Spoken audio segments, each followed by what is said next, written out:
Ed, MP.Ed ಮತ್ತು KCET net ಮತ್ತು PhD ಮುಗಿಸ್ಕೊಂಡು ಮತ್ತು NIS ಎಲ್ಲ ಹುದ್ದೆಗಳನ್ನು ಮುಗಿಸ್ಕೊಂಡು ಇವತ್ತು ನಾವು ಲಕ್ಷಾಂತರ ನಿರುದ್ಯೋಗಿಗಳು ವೇಟ್ ಮಾಡ್ತಾ ಇದ್ದೀವಿ ಸರ್. ಇವ್ರು ನೇಮಕಾತಿ ಮಾಡ್ತಾ ಇಲ್ಲ.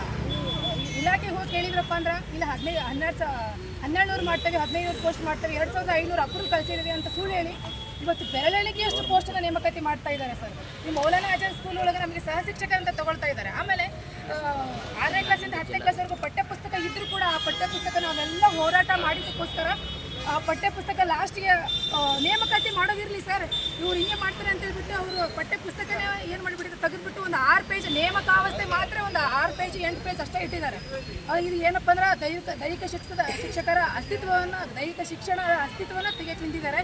ಮತ್ತು ಅಷ್ಟೇ ಅಲ್ಲ, ಇದು ಸದೃಢ ದೇಹದಲ್ಲಿ ಸದೃಢ ಮನಸ್ಸು ಅಂತ ಹೇಳ್ತಾರೆ ಸರ್. ಎಲ್ಲಿದೆ ಸರ್ ಸದೃಢ ದೇಹದಲ್ಲಿ? ಮಕ್ಕಳು ಸಾಯ್ತಾ ಇದ್ದಾರೆ, ಅವ್ರಿಗೆ ಗೊತ್ತಾಗ್ತಿಲ್ಲ ಅಂದರೆ ಸರ್ಕಾರಕ್ಕೆ. ಮಕ್ಕಳು ಸಾಯ್ತಾ ಇದ್ದಾರೆ. ಬರೀ ಚೆನ್ನಾಗಿ ರ್ಯಾಂಕ್ ಬರೋದು ಅಷ್ಟೇ ಹೇಳ್ರಿ, ಅವು ಮಕ್ಕಳು ಸ್ಟ್ರಾಂಗ್ ಆಗಿರ್ಬೇಕಂದ್ರೆ ಫಿಸಿಕಲ್ ಎಜುಕೇಷನ್ ಟೀಚರ್ ನೇಮಕಾತಿ ಬೇಕು, ಶಾಲೆಯಲ್ಲಿ ಡಿಸಿಪ್ಲಿನ್ ಬೇಕಂದ್ರೆ ಫಿಸಿಕಲ್ ಎಜುಕೇಷನ್ ನೇಮಕಾತಿ ಬೇಕು. ಈಗೆಲ್ಲ ಹಾಸ್ಪಿಟ್ಲ್ಗಳು ಈ ಥರ ಎಲ್ಲ ಕಡಿಮೆ ಆಗಬೇಕು ಮುಂದಿನ ದಿನಮಾನಗಳಲ್ಲಿ, ಭವಿಷ್ಯದಲ್ಲಿ ಅಂತಂದ್ರೆ ದೈಹಿಕ ಶಿಕ್ಷಕರ ನೇಮಕಾತಿ ಆಗಲೇಬೇಕು ಸರ್. ಇವತ್ತು ನಮ್ಮನ್ನು ಅವ್ರು ಎಷ್ಟು ನಮ್ಮನ್ನು 2 ವರ್ಷ ಸಹ ಶಿಕ್ಷಕರನ್ನ ನೇಮಕಾತಿ ಮಾಡ್ಕೊಳ್ತಾರೆ ಸರ್ ಸರ್ಕಾರ. ಅದರಲ್ಲಿ ಒಂದೇ ಒಂದು ಪೋಸ್ಟನ್ನು ಕೂಡ ದೈಹಿಕ ಶಿಕ್ಷಕರ ನೇಮಕಾತಿ ಮಾಡ್ಕೊಳ್ಳೇ ಇಲ್ಲ. ಹಂಗೆ ನೇಮಕಾತಿ ಮಾಡ್ಕೊಳ್ಳೋದಿಲ್ಲ ಅಂತಂದರೆ ಯಾಕೆ ಕಾಲೇಜುಗಳಿದಾವೆ ಸರ್? ಮುಚ್ಚಬೇಕು, ಕಾಲೇಜುಗಳನ್ನ ಮುಚ್ಚಿಬಿಡ್ರಿ. ಕಾಲೇಜುಗಳನ್ನ ಮುಚ್ಚಿಬಿಟ್ರಪ್ಪ ಅಂತಂದ್ರೆ ಸರ್ ನಮ್ಮಂಥ ಎಷ್ಟೋ ನಿರುದ್ಯೋಗಿಗಳು ಬೇರೆ ಬೇರೆ ಕೆಲಸ ನೋಡ್ಕೋತೇವೆ ನಾವು. ಇಲ್ಲಪ್ಪ ಅಂತಂದರೆ ನಿಜವಾಗ ನಾವು ಓದಿದ್ವಿ. ಇವತ್ತು ನಾವು ನೇಮಕಾತಿ ನಾವು ಈ ಒಂದು ಹುದ್ದೆ ಮಾಡಿದ ತಪ್ಪಿಗೆ ನಾವು ವಿಷ ಕೊಡುವಂಥ ಪರಿಸ್ಥಿತಿ ಬಂದಿದೆ ಸರ್. ದಯವಿಟ್ಟು ಸರ್ ನಮ್ಮ ನೇಮಕಾತಿ ಮಾಡಿರಿ ಅಂತ ನಾವು ಹೇಳ್ಕೊತೀವಿ ಸರ್ ಅಷ್ಟೇ. ಒಂದು ವೇಳೆ ನೇಮಕಾತಿ ಆಗಲಿಲ್ಲಪ್ಪ ಅಂದ್ರೆ ಕ್ರೀಡಾ ಸಚಿವರೇ ನೀವು ಯಾಕಿದ್ರಿ ಆ ಸ್ಥಾನದಲ್ಲಿ ಬಿಟ್ಟು ರಾಜೀನಾಮೆ ಕೊಟ್ಟು ಹೋಗ್ರಿ. ಇಲ್ಲಪ್ಪ ಅಂದ್ರೆ ದೈಹಿಕ ಶಿಕ್ಷಕರ ನೇಮಕಾತಿ ಮಾಡ್ರಿ. ರಾಜ್ಯದಲ್ಲಿ ನೋಡ್ರಿ, ದೈಹಿಕ ಶಿಕ್ಷಕರು BP.Ed, MP.Ed, KCET ನೆಟ್ ಮುಗಿಸ್ಕೊಂಡು ಎಷ್ಟು ಒದ್ದಾಡ್ತಾ ಇದ್ದಾರೆ, ಎಷ್ಟು ನೋವನ್ನು ಅನುಭವಿಸ್ತಾ ಇದ್ದಾರೆ ಅಂತಂದ್ರೆ ನಮ್ಮ ಕೂಗು ನಿಮಗೇನು ಕೇಳಿಸ್ತಾ ಇಲ್ವೇನ್ರಿ ಸರ್ಕಾರಕ್ಕೆ, ಇಲಾಖೆ ಸಚಿವರಿಗೆ? ಬರೀ ಸುಳ್ಳು ಆಶ್ವಾಸನೆ ಸರ್, ಬರೀ ಸುಳ್ಳು ಆಶ್ವಾಸನೆ. ಯಾಕೆ ಹಿಂಗೆ ಮಾಡ್ತಾ ಇದ್ದಾರೆ?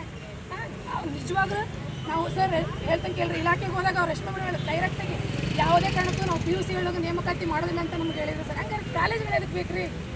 ಮುಚ್ಚಿಬಿಡ್ರಿ. ನಾವು ಕಣ್ಣೀರಿಟ್ಟಿದ್ದು ಆಯಿತು, ರಕ್ತದಿಂದ ನಮ್ಮ ರಾಜ್ಯಾಧ್ಯಕ್ಷರು ರಕ್ತದಿಂದ ಪತ್ರ ಬರೆದ್ರು ಸರ್. ನಾವು ಎಷ್ಟು ಕಣ್ಣೀರಿಟ್ಟಿದ್ದೀವಿ, ನಾವು ಎಷ್ಟು ಹೋರಾಟ ಮಾಡಿದ್ದೀವಿ, ಅವೆಲ್ಲ ಶೂನ್ಯ ಸರ್. ಇವತ್ತು ಹೋರಾಟ ಮಾಡಿದ್ದಕ್ಕೆ ಪಠ್ಯಪುಸ್ತಕವೇ ಹೋಯಿತು. ನೇಮಕಾತಿಯಲ್ಲಿ ಬರೀ 2-3 ಎಷ್ಟು ಒಂದು 131 ಪೋಸ್ಟ್ ಸರ್. 131 ಪೋಸ್ಟಿಗೆ ನಾವು ಲಕ್ಷಾಂತರ ನಿರುದ್ಯೋಗಿಗಳು ಹೆಂಗೆ ನಾವು ಒಳಗಡೆ ಹೆಂಗೆ ಹೋಗ್ಬೇಕು ಹೇಳ್ರಿ ಸರ್.